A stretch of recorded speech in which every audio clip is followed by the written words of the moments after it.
Duela 30 urte, Euskararen Foru Legeak onartu zuen pertsonen arteko elkar bizitzarako eta elkar ulertzeko hizkuntza da Euskara, eta balio hori indarrean dago gaur egun ere.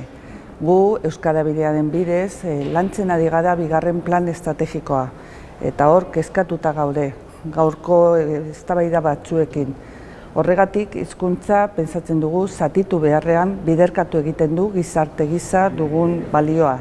Herritarren askatasunetik berme guztiekin gara daiteken hizkuntza dugu. Eta euskara ez kostu gisa, baizik eta etorkizuneko balioa edo inbertsio gisa.